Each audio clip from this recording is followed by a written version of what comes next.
afternoon, everyone, and welcome to our conversation today about how philanthropy can advance environmental justice. We're thrilled to have you here. I'm Bianca Durrani, President and CEO of Role of Philanthropy, which is a fundraising consulting firm created by a group of fundraisers that wanted to make fundraising simpler, smarter, and more successful for the organizations that we care about. We support organizations nationwide with strategic advisory, capacity building projects, and embedded support. As a firm created to drive change, we are thrilled to be hosting this event series with NYU. In the recent months, we have talked about conversations or had conversations about how philanthropy can strengthen our democracy and advance health equity. And in our next session on May 5th, we will be continuing the conversation about economic equality. But today, our group of thought leaders is going to talk about the role of philanthropy in driving change and solving complex challenges related to environmental justice. And we're really thrilled to be having this conversation. I'm going to turn it over now to Michelle D'Amico from NYU to introduce the program and our moderator for today. Great. Thanks so much, Bianca. My name is Michelle D'Amico, and I'm the Director of Continuing Education and Public Programs here at the NYU SPS Center for Global Affairs, or CGA. Since its founding, our goal at CGA has been to prepare global citizens to make a positive impact in the world. We do this through a variety of activities, including our 2 graduate programs, one in global affairs and another MS in global security, conflict, and cybercrime. We also offer a wide variety of skills and knowledge-based continuing education courses and offer public events such as this that expand upon the critical and timely topics covered in our classrooms. We are very proud to be home to the George H. Heyman Jr. Program for Fundraising and Philanthropy. Through our open enrollment courses and certificates in fundraising and new certificate in digital fundraising program, we offer professionally oriented educational options for those looking to enter or grow the fundraising field. Courses are taught by practitioner faculty who bring their vast experience, expertise, and networks to the classroom. We'll send out a follow-up message to all attendees, so please feel free to reach out with any questions you may have.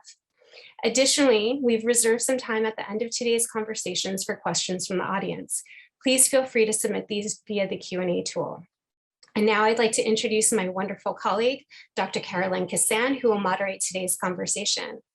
Dr. Carolyn Kassan serves as academic director here at the CGA and is a clinical professor and coordinator of the Energy and Environment concentration. She teaches graduate level courses examining the geopolitics of energy, comparative energy politics, energy, environment, and resource security, and climate change and security. During her time at NYU, Dr. Kassan has been awarded numerous well-deserved teaching awards. She's a lifetime member of the Council on Foreign Relations, a member of the National Committee on U.S.-China Relations, and serves on the boards of New York Energy Forum and New York Energy Week. She is also the director of the SPS Energy, Climate Justice, and Sustainability Lab. And now, without further ado, I'd like to turn this over to you, Carolyn. The virtual floor is all yours. Well, Michelle, thank you so very much for that very generous introduction. I am really deeply grateful to have the opportunity to be here to moderate this panel with a really just exquisite group of environmental justice leaders. And today we're here to talk about a very timely topic, how philanthropy can advance environmental justice. Today's panel will explore what role can each of us play in driving change. We'll explore how philanthropic individuals, foundations, and companies are approaching this reimagining of environmental justice and how they should be. And here's just a couple of numbers also to think about. Americans give billions of dollars to environmental causes, about 14 billion last year. Only about 3% of the overall donations, however, goes to environmental causes. How can we increase giving to these causes? How can donors achieve greater impact through their investments? In consideration of the nonprofit leaders and fundraisers in our audience, we'll also touch on how you can engage a diverse and dynamic base of philanthropists in your work in this area. And so to begin, it is my great pleasure to introduce this distinguished panel. Jamaica Adams is Senior Vice President of Diversity and Justice at the Climate Reality Project. She previously served as the Chief of Diversity, Equity, and Inclusion at the Tom Steyer Political Action Committee. Prior to her DEI work, Jamaica held digital communication and campaign leadership roles at MoveOn.org, Next Gen America, the Democratic National Committee, and the NAACP. Liliana Alala is Climate Justice Director for the City of Seattle at the Office of Sustainability and Environment. Previously, she led climate, energy, and natural resources policy and outreach for Washington Congresswoman Pramila Jayapal. Liliana is a longtime advocate for equitable access to open space and is part of a People of Color-led collective working to develop a community land conservancy in Seattle. Melissa Miles is Executive Director of the New Jersey Environmental Justice Alliance. She's an advocate who began her career in the field as a grassroots activist and community organizer in Newark, New Jersey. She is also a member of advisory and steering bodies for the Environmental Justice Advisory Council, the Coalition for Healthy Ports, the Moving Forward Network, and the Climate Justice Alliance Black Caucus. And Peggy Shepard. Peggy is co-founder and executive director of We Act for Environmental Justice. Peggy has been named co-chair of the White House Environmental Justice Advisory Council and was the first female chair of the National Environmental Justice Advisory Council to the U.S. Environmental Protection Agency. She also serves on the executive committee of the National Black Environmental Justice Network and the board of advisors of the Columbia Mailman School of Public Health. We are grateful to have all four of these fantastic panelists joining us today for this conversation. So to begin, we're going to do a quick round robin. And so this is a question for Jamaica, Liliana, Melissa, and Peggy. To get started, I like to ground our conversation in the unique perspectives you each bring.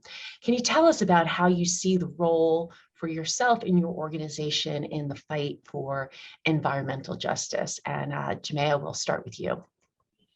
Thank you. I'm so happy to be here. I'm Jamaica Adams, and I first and foremost want to thank the event host, Role of Philanthropy and NYU, and appreciate the opportunity to share space with my esteemed panelists. I came to this work in DEI via advocacy in the political space, working with constituencies and messaging via the former President Barack Obama's policies as it related to constituencies, bringing that information directly to those different communities, and via work at the NAACP that centered civil and human rights. That work was always undergirded with racial equity. And currently I'm serving as a senior VP at the Climate Reality Project, where we understand that there is no climate and environmental justice without racial justice, without racial equity. And centering that piece, that equity piece within our conversation is key to all of the work that we do. Excellent, thank you. So we'll go on to Liliana. Yes, thank you so much. Hello, everyone. So glad to be here with these amazing people on this panel. Thank you.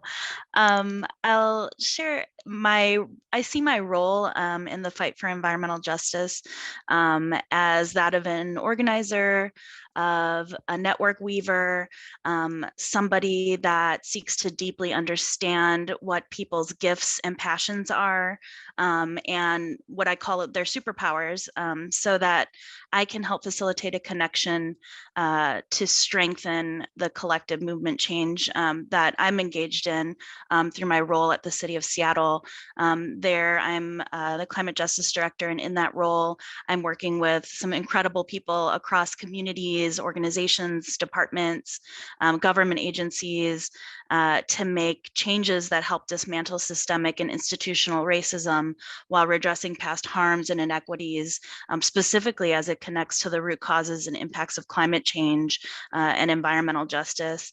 I oversee a team of brilliant people who are leading programs and policy through an environmental justice grant program, who staff community oversight boards, and who are working together to develop a vision of what a Green New Deal for Seattle could look like. And I'll just briefly share that my perspective is anchored in that of my family, who has raised me to be deeply connected with a sense of place and nature and earth.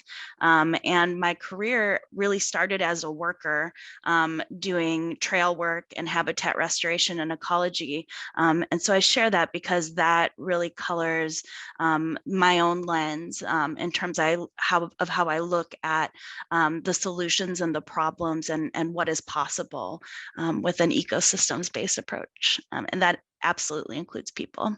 It's beautiful. Thank you. And thank you. I think all four panelists have such extraordinary superpowers. So I'm glad that our audience gets a chance to learn about all of these superpowers. Melissa, over to you, please.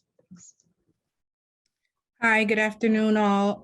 Melissa Miles. I am the ED of the New Jersey Environmental Justice Alliance. Thank you all for having me here today. My personal story is that I did not have any background in environmental work before I moved to and became active in an environmental justice community, which is where I got my start. I was probably the target, or I was the target of many organizers who just started inviting me out to events. It was neighborhood mapping here and truck counting there and testifying to the EPA on the cleanup of the Passaic River and other types of things like that I could do along with my young children. And it really wasn't until my own family was really impacted by environmental pollution that the spark was lit.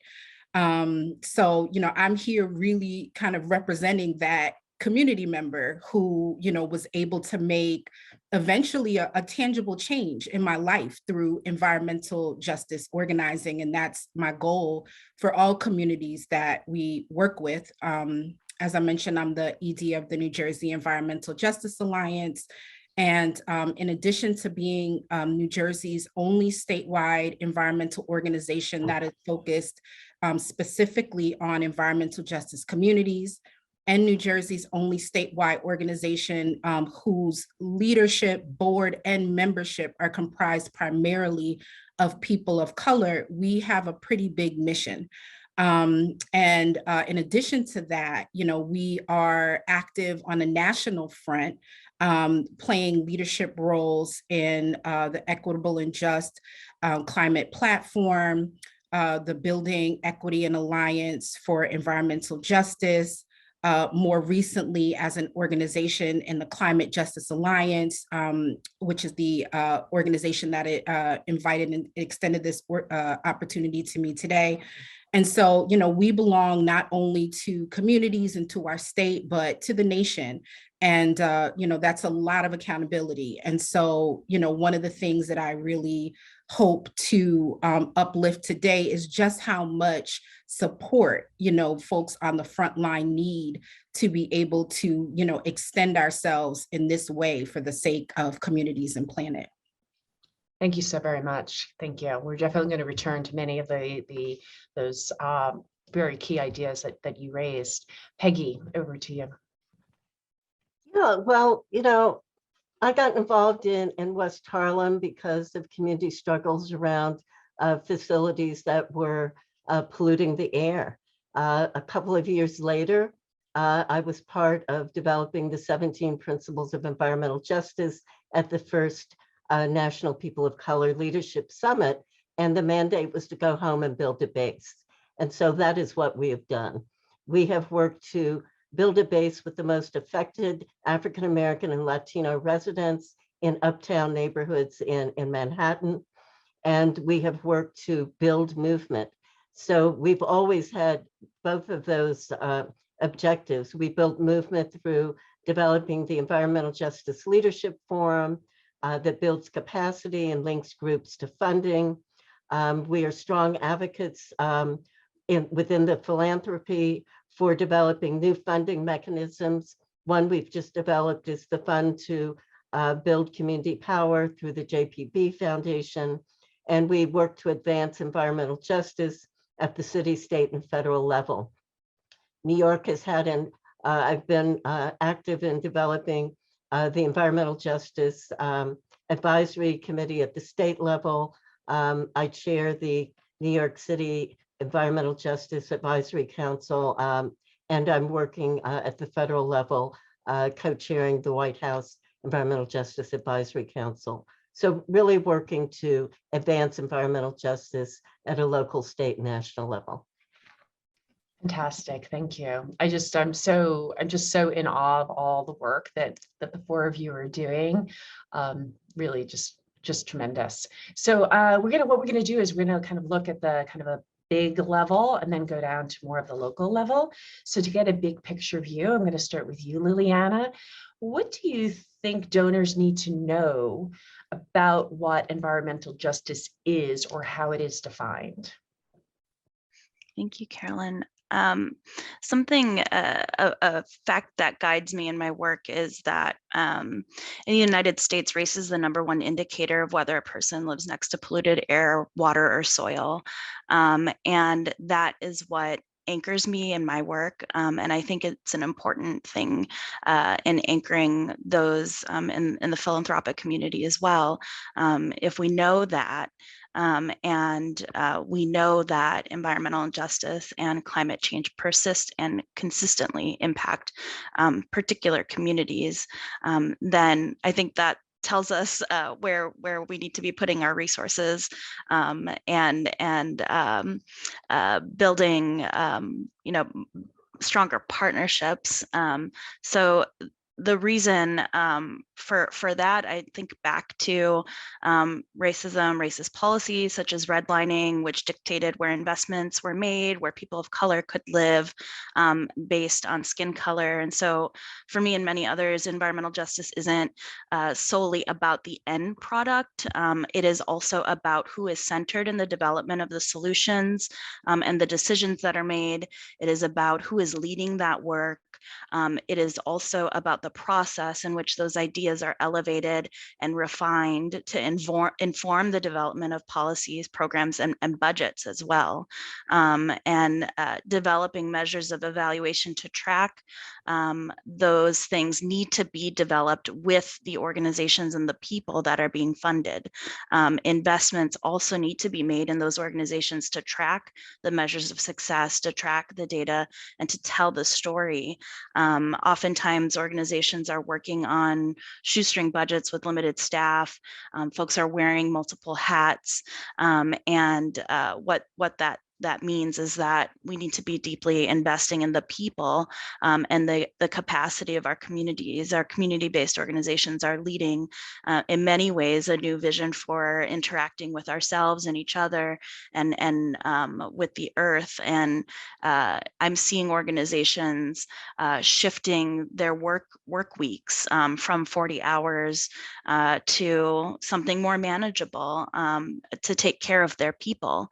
So it's not just about moving from extractive way of being in terms of energy. It's about investing in regeneration of ourselves and each other in the spirit of a new vision for how society can be and how we can live.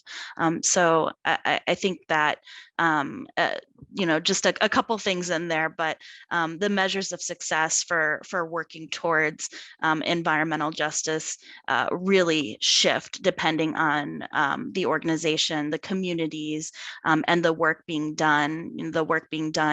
To increase tree canopy cover for communities and neighborhoods that are impacted by urban heat island effect and air pollution are going to have different measures of success than an organization leading intergenerational work with youth and elders to purchase land, to farm and grow culturally relevant foods.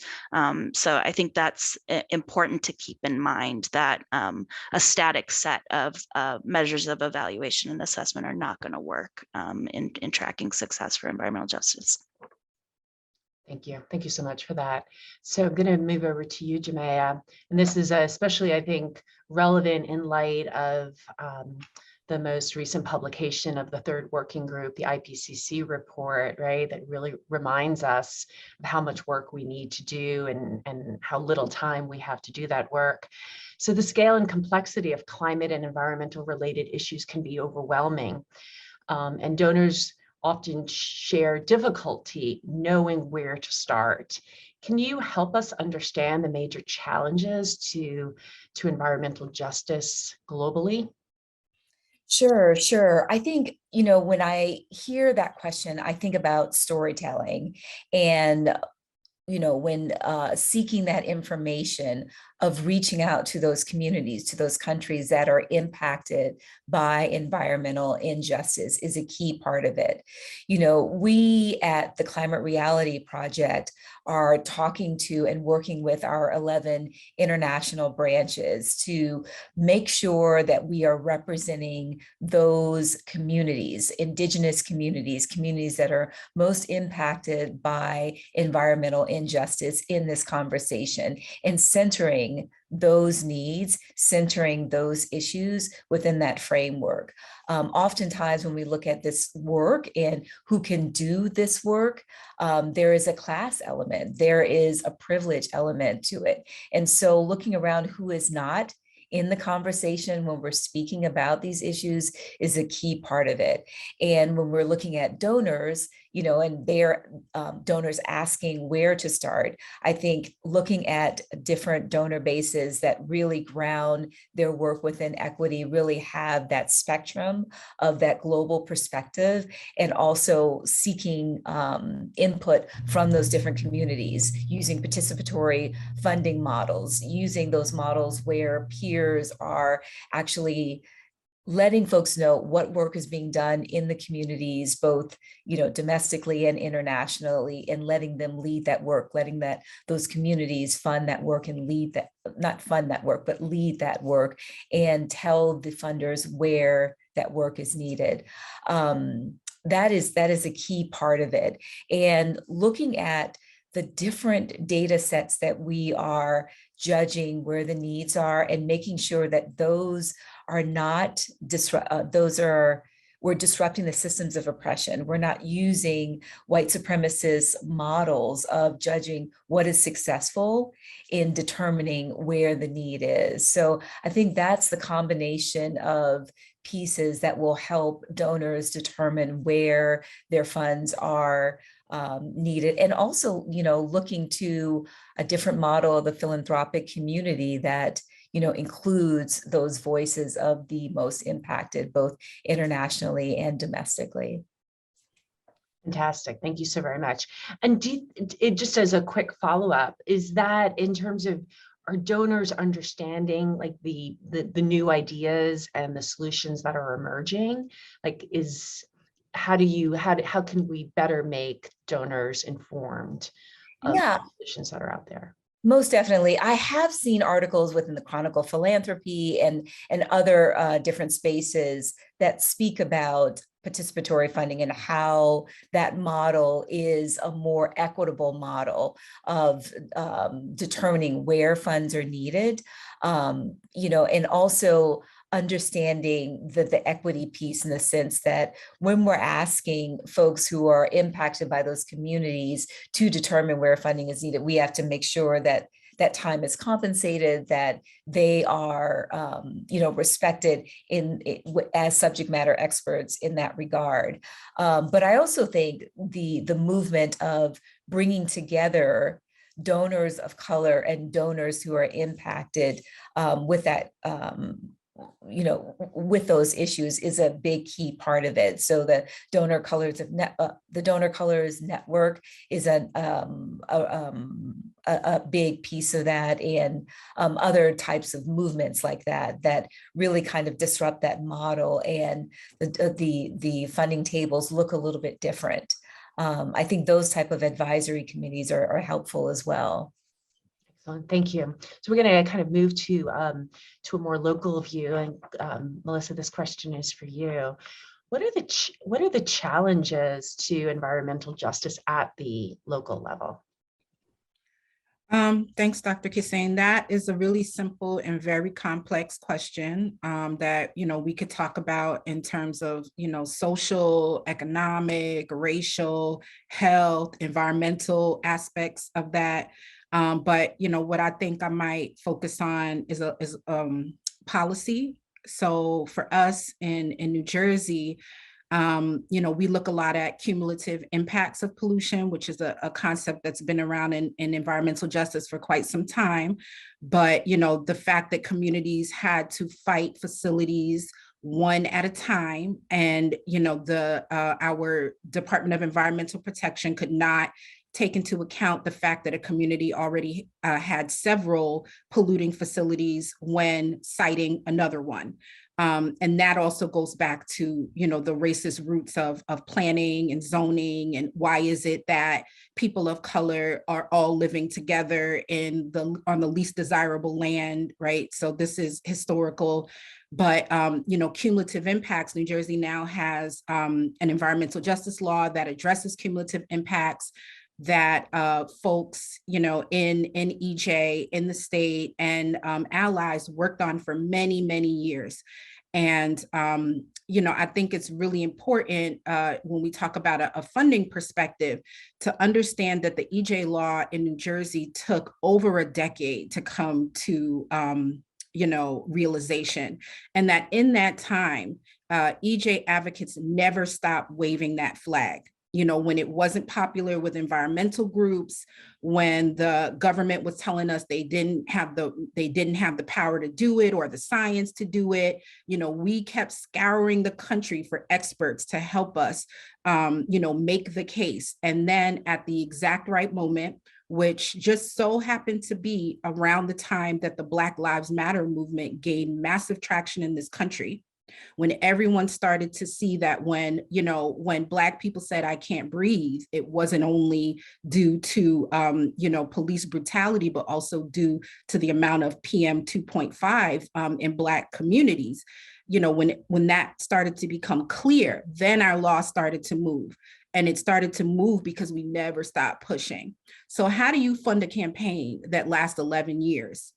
How do you even talk about work when we know that victories are not easy in environmental justice, and they're not fast? And I'm sure, Peggy can talk to this as well, because so much of, the work that we do in New Jersey, was also, informed by the work that happened in New York and still does. And it's like some of these campaigns last decades. My children won't swim in the Passaic River, even though I testified about it and we had the largest, settlement, Superfund settlement to date. We won't see the results of that for generations. So how can funders start to think generationally when they fund campaigns? And, adding to what Liliana and Jamia put forward, it really looks like trust, which is something that, the Climate Justice Alliance talks about a lot, is how do we trust the groups that are doing the work on the front lines and fund those groups accordingly, not with the same type of deliverables and standards as you do groups that are not working with human beings, or groups that have campaigns that can be wrapped up in 6 months or a year. Our campaigns are about, securing lives, not just now, but well into the future. So, how do we, see that type of paradigm shift across philanthropy that accounts for the fact that EJ work is done at a different time frame, but that we know we need to kick it up. We know time is limited. We know what we're up against in terms of, community, health, economics, and unfortunately, the number of false solutions that are coming to the forefront as the country races to decrease its carbon footprint. We're up against all of that, and what kind of support we actually need to win those battles in a timely way would be probably about 10 or even 100 times more support than we're currently getting. So Yeah. Thank you. It was very powerful. And I just also appreciate your perseverance and not giving up, right? For your community, for your children, and for beyond. So this is a good segue for over to Peggy. Peggy, what do you think donors need to know about ideas and solutions that are emerging at the local level? I think environmental donors are very plugged into certain policies. And so they're often looking for groups that are working on those issues. Otherwise, I don't think that they really kind of have their head to the ground in what's going on. They're really looking at what they are interested in and who's doing that. And so groups reach out and say, well, who's doing electrification work? Who's doing medium and heavy duty truck work? So a lot of big donors are really very focused on their particular kind of issue. I think what they don't understand and are beginning to understand is that the most effective policies happen when there has been a base built that supports those policies. And they're realizing that because they're losing again at the federal level. After millions have been pumped in, we do not have the climate policy through Build Back Better that everyone was anticipating. This is almost like going back 10 years ago with the McCain-Lieberman bill or Waxman-Markey that failed. And so again, we're finding that without that base supporting, talking to the elected officials, educating them to support this, that we're not winning. The environmental community is not winning, and the environmental justice community is not winning without that kind of support. So understanding the base building that's necessary. You know, green groups have all these members. They can't pull them out for anything. They can't pull them out for anything. So again, how do we build that base? How do you support it? Because when we were first getting started, to say the word organizing, no foundation wanted to hear the word organizing. So we began to do the policy work and tack on organizers to all the policy work in order to subsidize that. But communities have solutions if they are engaged in environmental decision-making. And part of the environmental racism has been to keep those people out of decision-making. But when we can engage them, when we can train community folks to go and testify at the city council hearing, to speak, tell their own story at the rally, not hear, you know, what professional advocates are saying, but what they are really feeling on the ground. That is what really makes a difference. But again, most small grassroots groups are going to be funded primarily by foundations. It takes a lot of work to get to donors. It takes a lot of work to get to individual donors. It takes cultivation. It takes a development department of a couple of staff.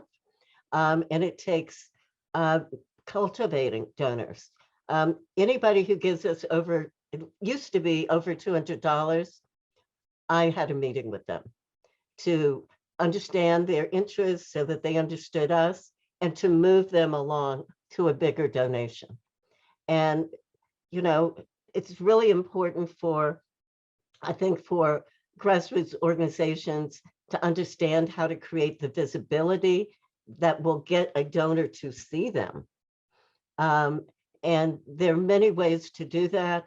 You know, one way that I think is really important is volunteering.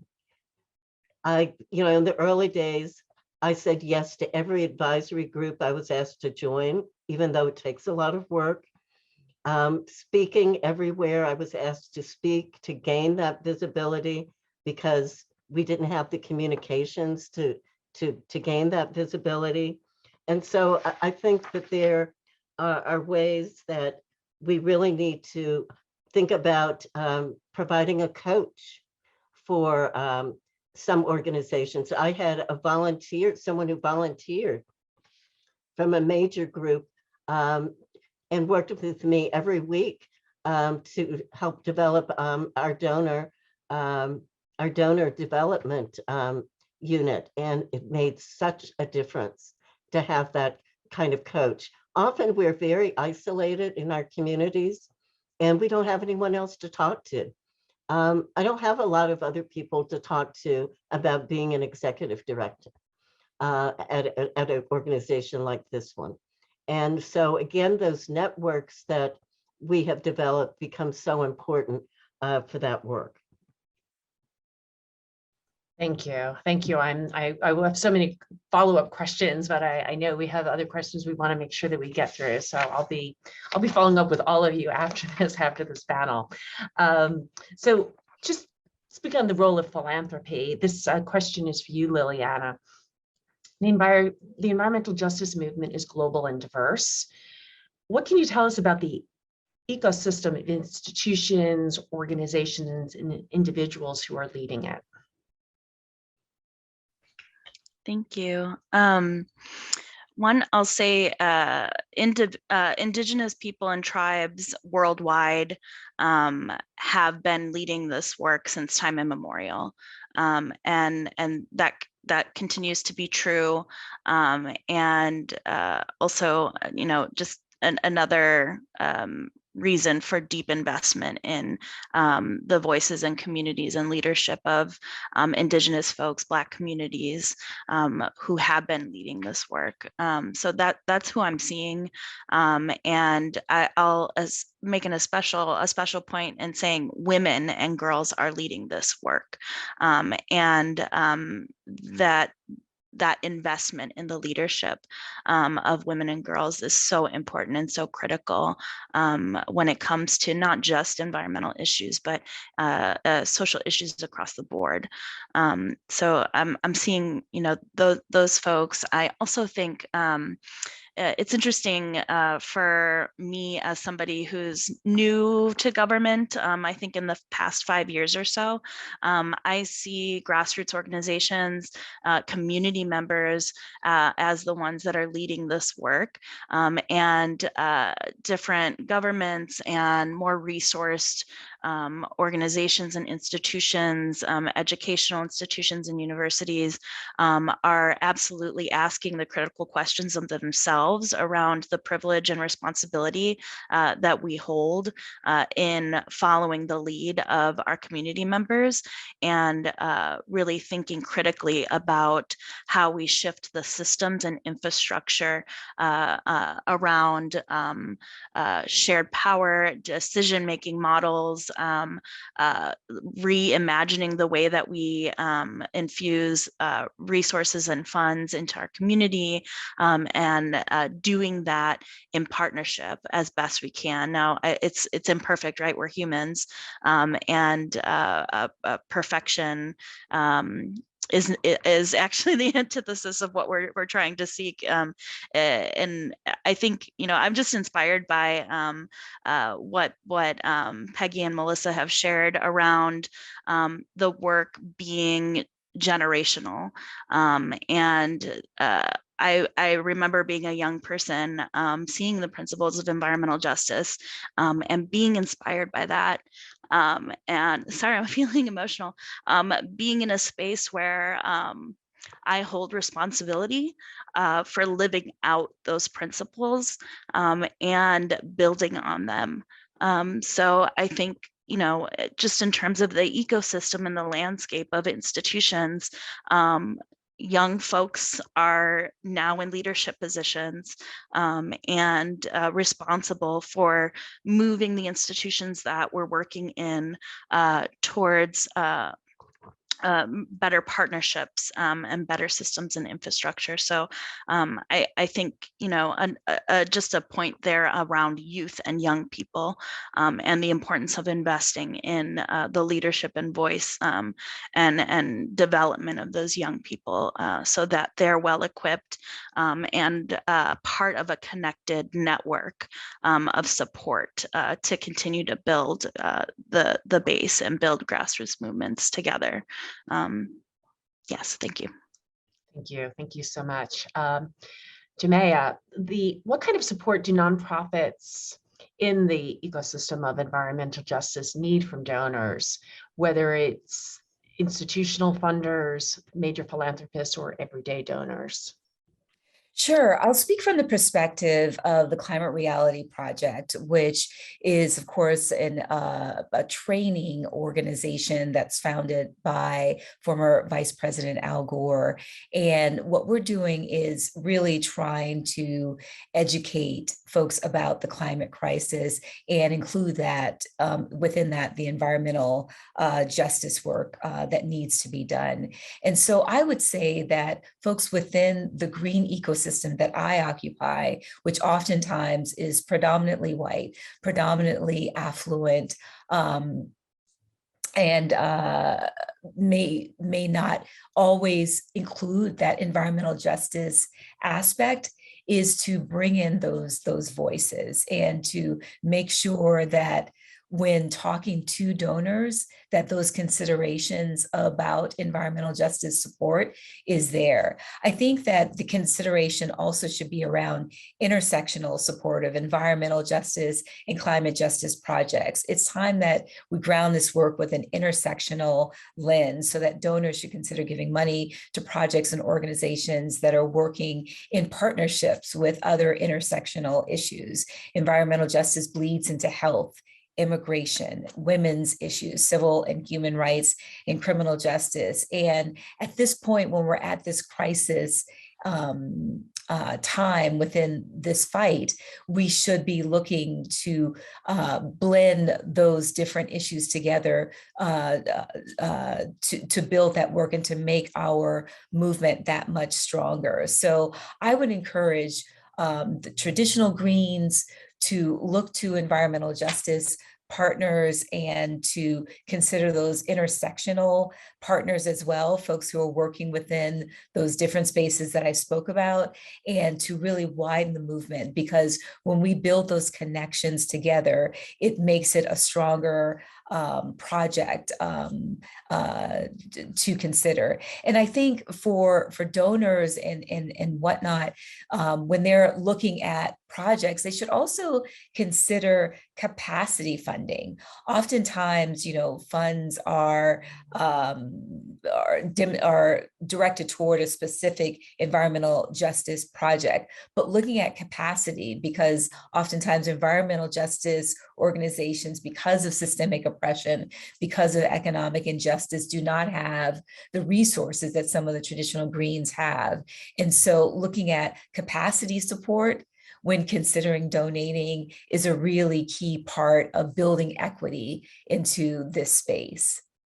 Thank you. Thank you so much for that very rich answer. So I want to move to both Melissa and Peggy and kind of follow up to what Jamaica just shared. And both of you have also sort of raised this in your earlier responses, but what are the barriers that nonprofits like yours face in securing the support you need? Melissa, maybe you want to go first, and then we'll hand it over to Peggy. And then also I want to thank the audience for the questions that are coming in. We'll start to ask those questions after this round. Sure, thank you. So, I don't think I'll talk about barriers as much as the learning that can happen and that I see is happening at times. So for one, we kind of started off the conversation with talking about the billions that exist in philanthropy, for giving and then for environmental. So I think one of the pieces of learning is how philanthropic organizations can work together when they see a group, that they are funding. I have some funders that will bring me to the table to talk to other funders that will introduce us to funders. Because when we talk about things like funding capacity, that's a long-term game, right? And I'm sure anyone who's been an ED can speak to this. And a not-for-profit, you don't want to have to lay off a staff member because a grant period ended, right? As ED, it's our responsibility to take care of our folks, which brings me to point number 2, staff-run programs. So we need to take care of our people. We have to be cognizant that there is this perception that activism, organizing, not-for-profit work should leave people broke and broken. And I've seen it happen. Some of in our environmental justice movement, things that should not have happened to people. People give their whole lives to something, and then at the end, don't really have the tangible benefits to show for it. And so, my passion is that that doesn't happen anymore in our movement, and will never happen to my staff under my leadership, right? So in terms of how we pay, our benefits, our retirement, our professional development, people should walk away from our organizations even in an even better position to, work in this climate and environmental justice movement. And, again, that takes support, and it's not always seen as a viable area of support, right? But we have to say, like, people need, they need to feel this is difficult work, and it requires a lot of people, and it's work that you take home, it's work that you wake up in the morning with. So, we need to compensate people and take care of our staff. And so, and then also that, philanthropy looks at our work as an investment, right? This is not a handout. Like, what we're doing, we understand that when we address issues in environmental justice communities, everyone benefits. That's the beauty of it, right? The whole city gets better, the nation gets better, the world gets better. So this is an investment in the future, in everyone's future. So, we want to also see, these investments over long periods of time, for the long term, and deep investment. That, again, that philanthropy is willing to learn from itself. So there are a lot of really great practices out there. I don't want to name anyone, but, I have funders who, it's really about a conversation. What do you need? What can we do? Who are very conscientious that in their philanthropic practice, that they don't extract from us. And we've heard that word in this conversation, extraction, normally used, to convey the idea that in this economy, right, this economy kind of functions on the extraction of health from communities, right, of bodies from communities, of fossil fuels from the earth. But there's many different forms of extraction, of personal extraction. And so, there are funders who are very conscientious about what they're asking, and others not so much, others who just aren't at that place yet where they're asking themselves, what are we asking for this funding? What are we asking for once they get it? How much time will they take it? Is this the